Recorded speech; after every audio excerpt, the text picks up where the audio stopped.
everyone, welcome to ZSTEM Hub. My name is Mirimo Siavana. Today we are looking at the ECZ 2025 Mathematics Paper 1, question 1 to question 6. This was an internal paper. So this is a paper 1 paper, and there are 23 questions worth 70 marks. So you have to answer the paper within 2 hours, and there's no need calculator. You don't have to use a calculator. So without wasting much of our time, let's go right straight into it. And remember to subscribe to our channel, comment and share and like for more videos like this. Question 1. Simplify 3 open bracket x plus 3 close bracket minus 2x open bracket x minus 1 close bracket. So when they say simplify, so we are going to expand and simplify. How do we expand? When expanding this part, we are multiplying the terms inside x and 3 by 3. So 3 times x, we have 3x. And 3 times 3, we have 9. Then you go here, so we have negative 2x outside here. So we're multiplying this negative 2x with everything inside the brackets there. So we have negative 2x times x. It gives us negative 2. X times x is x squared. Negative 2x times negative 1, we have plus 2x. So remember the sign here, negative times positive is negative. Negative times negative is positive. Now we can collect the like terms. So we can say that this 3x and the 2x, they are like terms. So we can put them together. 3x plus 2x plus 9 minus 2x squared. Then 3x plus 2x, it's like we have 2x's and 3x's. When you put them together, we have 5x plus 9 minus 2x squared. So here you are done. So if you want now, you can actually arrange them in decreasing powers of x. So I can have negative 2x, I put it first because the highest power, and followed by the next power, which is power 1, which is x to the power of 1 there, plus 9. So you are done. So you get the 2 marks. This is correct. You could leave it at this stage, there's no problem. So but here, this is still correct as well. That's for question 1. Go to question 2. Question 2 also had 2 marks. It says evaluate 4 to the power 1 over 2 times 4. So these are indices. So 4 to the power of 2x, 4 to the power of 1 over 2 is the same as root of 4, which is the square root of 4, and the square root of 4 is 2. So here we are saying is 2 times 4 is equal to 8. This one is straightforward, and it was 2 marks. We're done. This one is done. Question 3 says factorize completely 3a minus c minus 3ab plus bc. So here we can just the way it is here, we can just like actually group these 2 terms and these 2 terms together. Then you factorize. If you look at this here, if you have to factorize, actually you can just bring out the 1 outside, so that you have 3a minus c there. Then here we want 3a minus c even this side. So you can actually remove or bring out the b since it's common here. So the minus b you can bring it outside. So at minus b into minus 3ab.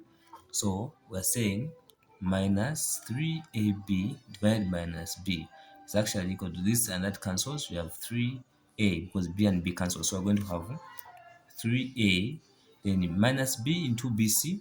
So bc divided by minus b. This positive, negative into positive, we have negative. So b and b cancel, so we have minus c. So we have minus c. So if you look at this and this there, they are common. So you can just actually group, you can just get that common factor there, minus 3a minus c. Then this 1 there and minus b, put them together as well, 1 minus b.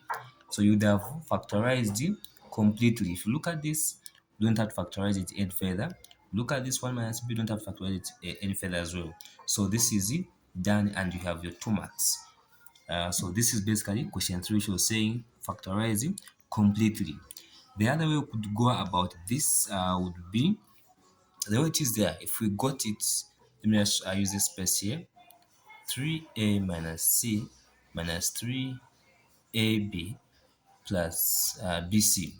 So I could actually have collected those ones with the A is together and the C is together. So I could have 3A, this has got an A there, minus 3AB.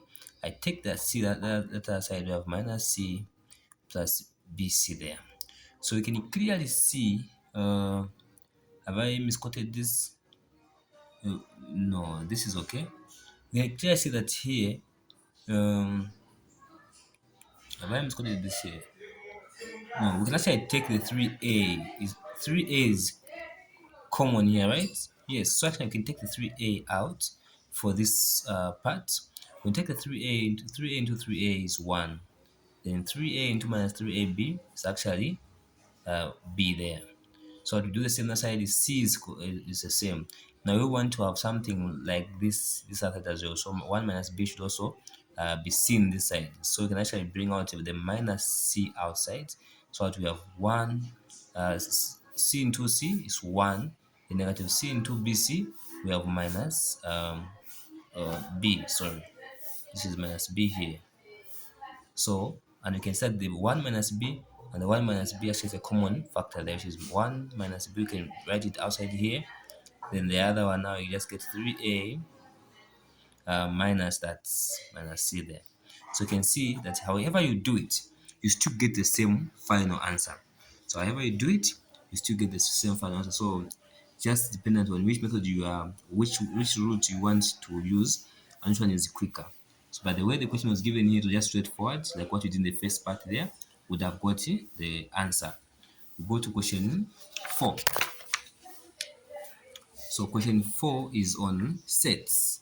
Question 4 is on sets. It said shades A complement intersection. So this symbol means intersection. This is complement, meaning what's not found in A. What's not found in A is actually everything outside here. That's what's not found in A. In A, everything outside there.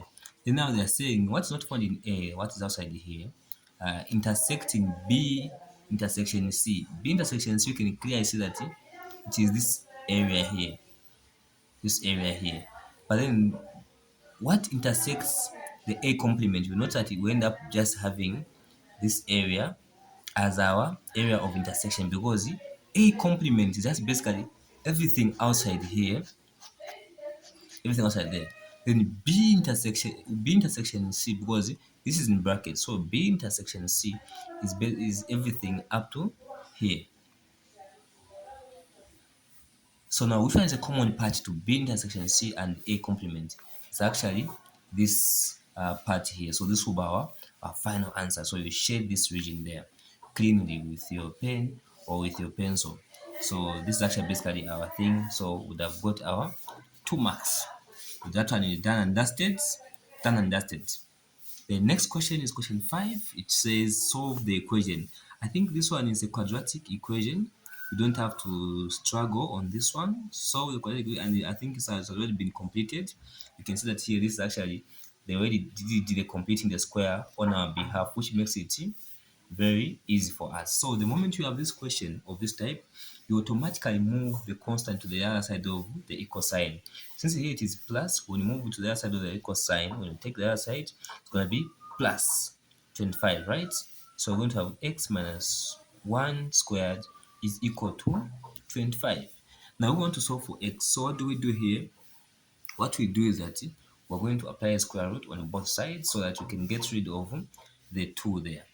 Now remember, the moment we introduce the square roots, you bring about your positive and the negative, because the root of 25 actually gives us 2 answers, positive 5 or minus 5, because minus 5 squared gives us 25, and 5 positive 5 squared gives us 25. So you have to introduce your positive and your negative there. So this 2 goes out with the square root.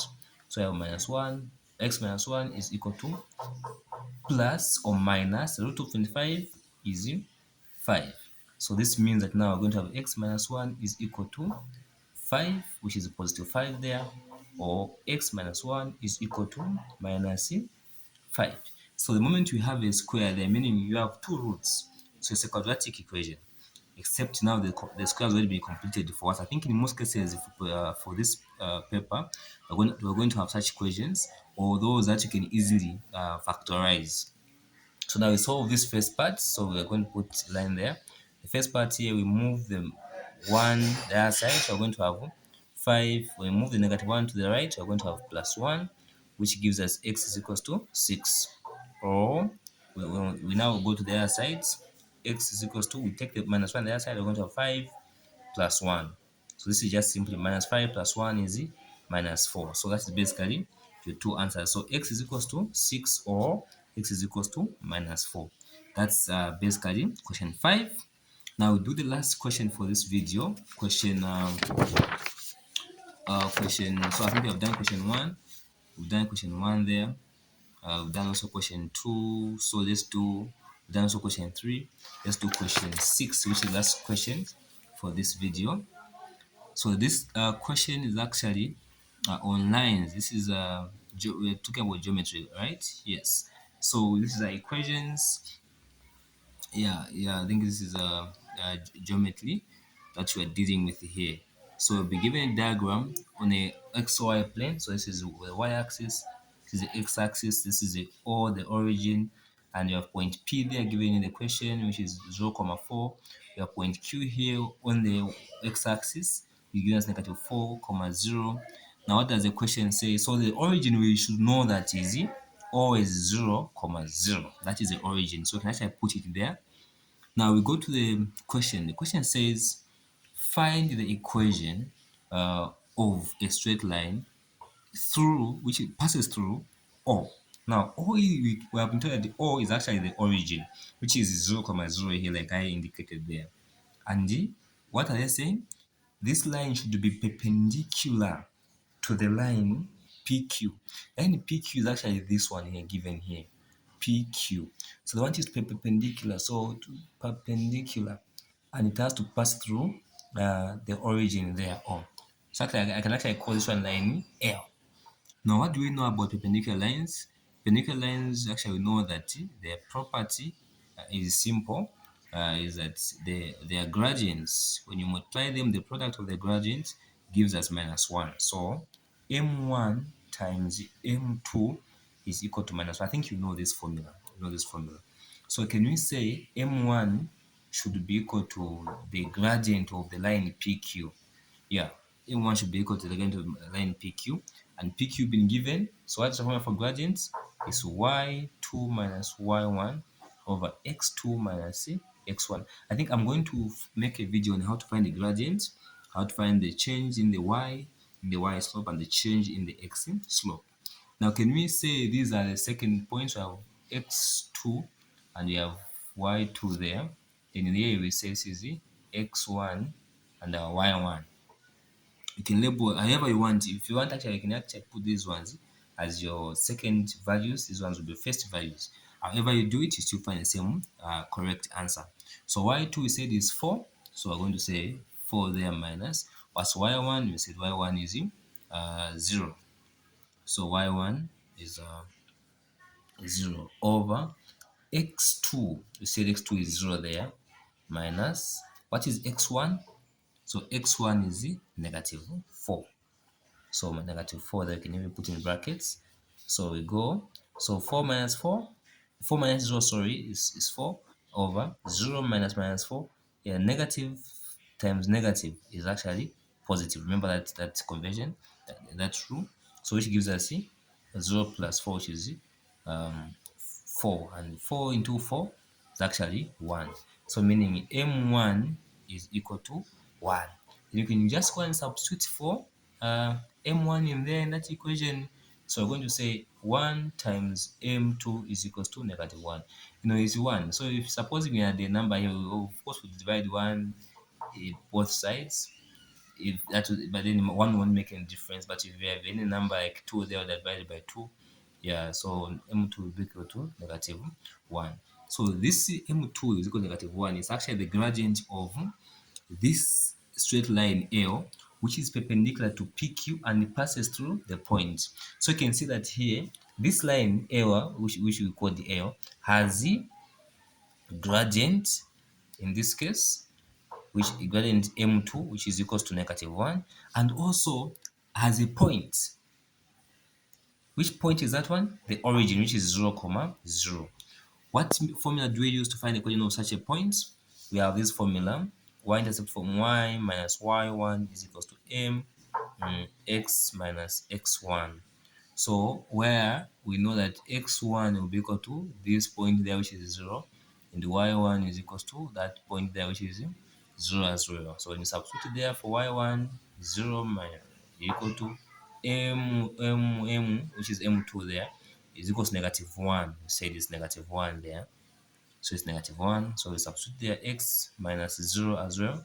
So y minus 0 is actually 0 is equals to -1 times x ought to be negative x.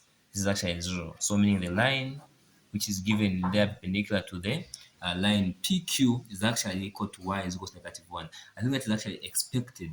That's actually expected because if you look here, this point Q is actually 4. And that also that point as well there is also 4. So meaning actually this is actually a reflection of the point P onto the point Q in the line y is equals to -1. I think we'll talk about reflections when we look at transformations. But for now, this is the equation of the line perpendicular to the straight line. So we should know that if the question was saying parallel, meaning they are going in the same direction like that, we would say m1 is equal to actually m2.